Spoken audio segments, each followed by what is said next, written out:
Pessoal, o que eu quero dizer para vocês hoje, para essa semana, para vocês refletirem, está mais relacionado com o momento em que o mundo vive, né? Mas o que nos interessa nesse momento é a realidade brasileira, né? E o momento que o mundo vive hoje, pessoal, é um momento que se assemelha muito a um período de guerra. Então agora eu peço para você, desliga o seu modo crise e liga o modo guerra, né? O modo guerra, pessoal, é aquele modo em que você precisa evoluir e se adaptar, viver o presente, viver o dia a dia, né?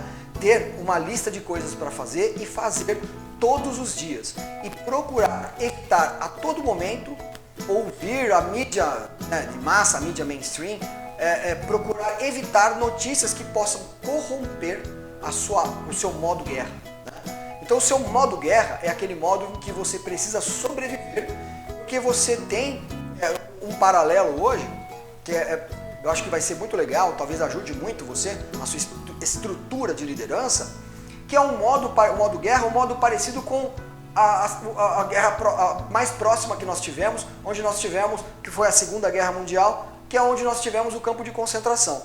É claro que nós não estamos num campo de concentração nazista, né, pessoal? Nós não estamos na Segunda Guerra, mas é um tipo de guerra que nós estamos vivendo hoje. Vamos ver? O que acontece quando você vai para um campo de concentração? Vamos lembrar da vida de Viktor Frankl.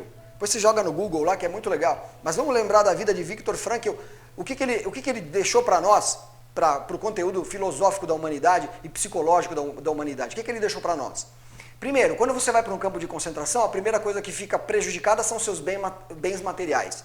Segundo, a segunda coisa que fica prejudicada são seus vínculos amorosos. E terceiro, a terceira coisa que fica prejudicada é a sua profissão. Olha só.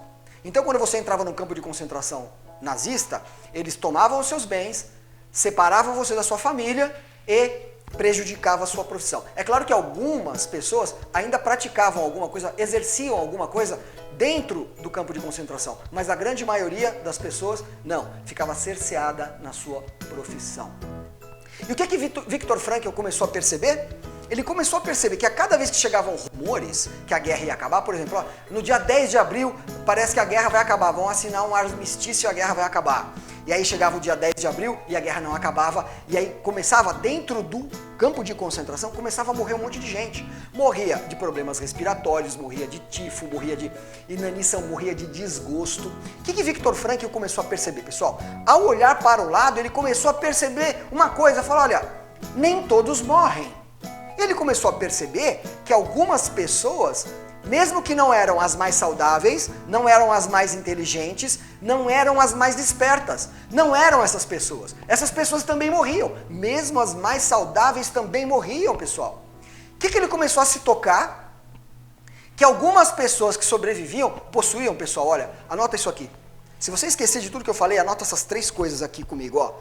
3 características, essas pessoas que Viktor Frankl começou a perceber no campo de concentração, que essas pessoas executavam.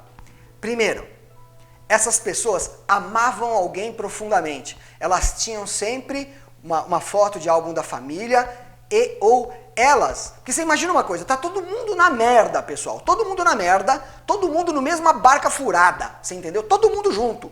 Todo mundo no campo de concentração, todo mundo lascado na vida.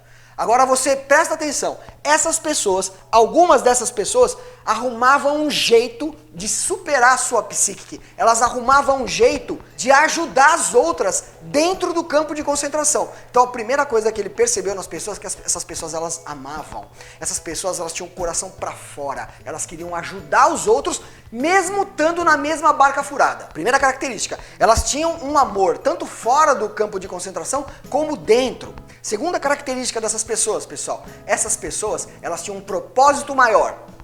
Essas pessoas, elas estavam o tempo todo se ocupando de coisas úteis, né?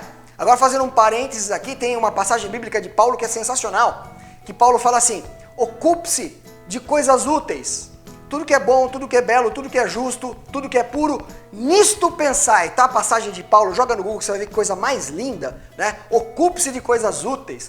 E Viktor Frankl executava a vida dele desta forma. Ele começou a perceber que essas pessoas, elas tinham um objetivo maior. E ao se ocupar de coisas úteis, pessoal, eles iam se preparando para quando a guerra acabasse.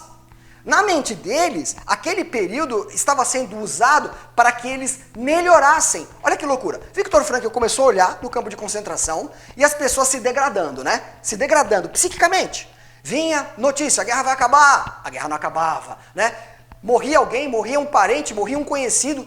E essas pessoas, elas iam se degradando, se degradando, se degradando. O que Viktor Frankl percebeu? Que algumas pessoas começaram a melhorar.